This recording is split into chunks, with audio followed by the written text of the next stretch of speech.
Hi guys, this is a classical case of atrophic rhinitis. You can see the greenish crusting in the roomy nasal cavity, and there is green discharge from the crusting and nasal mucosa.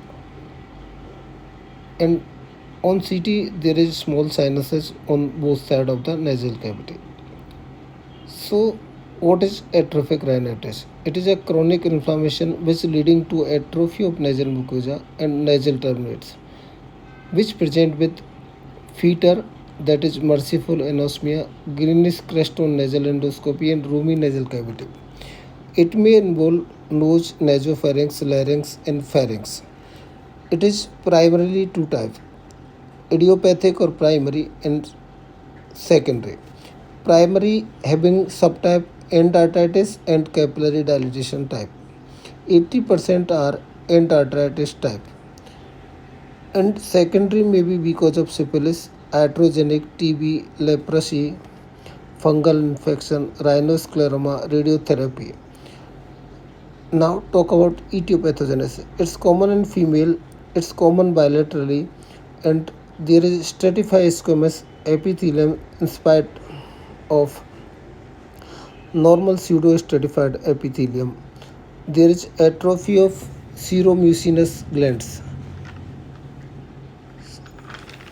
So there is obliterative endarteritis in the HP and small sinus endoscopy and CT scan.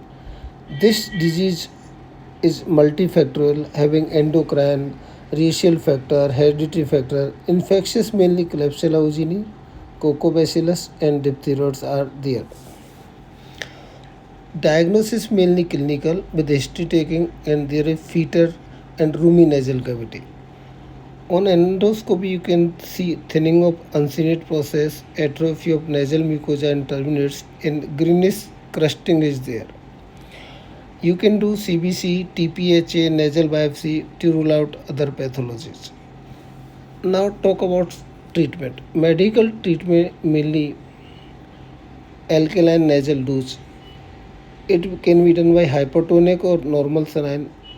So this is the main treatment. Rest are 25% glycerin, glucose, irrigation, canicetine, antiogena solution. So these can be done. Now main topic is surgical treatment. So aim of surgical treatment are narrowing of cavity, increase vascularity, and increase nasal mucociliary clearance. So for narrowing approach are young operation, modified young operation, and Lutyens Lager operation. Young operation, you can close one nostril for 3 to 6 months, and modified young operation, there is you can close both nostril up to 3 mm. Lutyens Lager, you have to fracture lateral wall and do medialization of the lateral wall. Wilson's operation for submucosal infiltration of fat and Teflon paste. Vestibuloplasty, you can do skin closure at the level of vestibule. And vascularity approach, like you can do stellate ganglia block, sympathectomy, sinus mucosa transfer to nasal cavities, and nasal secretion increment, that is Whitmack operation. You can transfer the parotid duct into maxillary sinus so that there is mucociliary clearance. The recent and advanced medicine is you can give local platelet rich plasma which act as a stem cell and plasma expander. So this is the advanced treatment.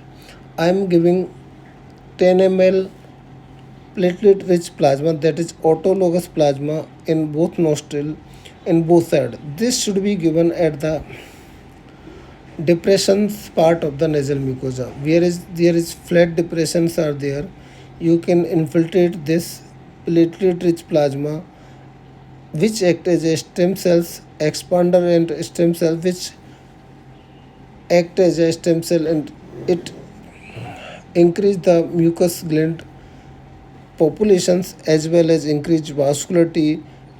It also act as a plasma expander so that there will be narrowing of the nasal cavity. If you follow up these type of patient after 3 months, you will see there is gross changes on terminate size and nasal mucosal clearance. This platelet rich plasma is effective in three indications are there. One is anosmia, which is not treated by corticosteroids. Second one is empty nose syndrome, and third one is this atrophic rhinitis, primary type of atrophic rhinitis. So these three indications in which you can apply autologous rich platelet rich plasma. So this is all about atrophic rhinitis.